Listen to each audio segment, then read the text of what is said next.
We're trying to be a theme. Bring in the electric. Well, first of all, how do you feel after that electrifying Hall H presentation? I feel really good. I feel I put a lot of work in down here at Comic-Con over the last 15 years, and it's like my backyard in a lot of ways, and the fans are like family that we've been journeying together over so many of the things I've been blessed to do, things like Chuck and Tangled and whatever, but to come be a superhero and be on that stage and look out and really see no one because you can't see anyone, it's all black. But then all of a sudden the lights turn on, or like when the trailer went and the screen lit up and you see all those 5,000-6,000 people sitting there in the dark, you're like, oh my gosh, this is so weird. It's like this weird vacuous space but full of so many wonderful people that have waited so long and slept overnight on concrete to just get in there with you. Like that's a very humbling thing. It should be a very humbling thing. You should feel very grateful that people give any care at all about what you do for a living, and that they care that much is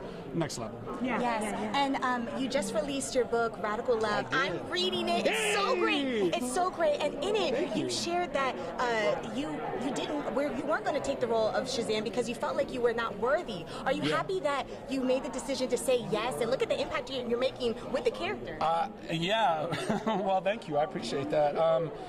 Look, I mean, the long and the short of it was I knew Dwayne had already been cast as Black Adam, and I knew enough of the comics to know that Black Adam was basically Captain Marvel's, doppelganger, his evil twin, like they look identical, just slightly different color scheme and haircut. And I was like, well, I'm not getting that job, because I had an audition for the role of Shazam months before I got the job, and I passed on it because I did not think for a second that I would be that guy.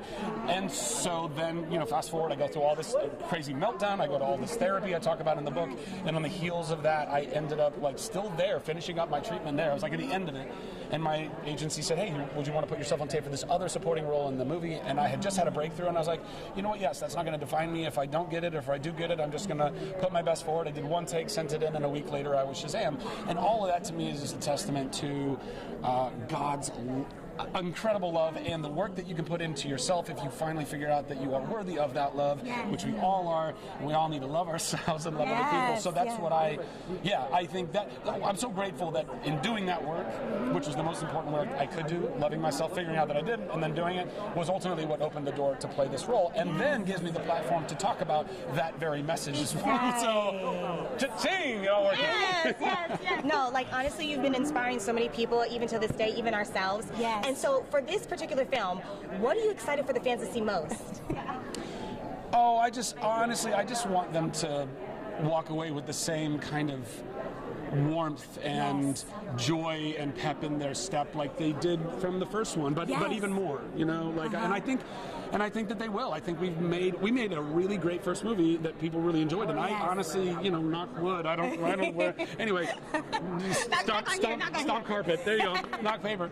I think we've made something even better than the first one. We had more time, more budget. We all knew our characters a bit more. And I don't know. It's great. I think people are just going to feel that joy again. Hopefully, that's my prayer. That everybody just feels that same warmth walking out. Well, we already feel your warmth all the time. And before you go, I want you, we're going to look in the camera and we're going to say Shazam on 3. Okay? Okay. Ready? 1, 2, 3. Shazam!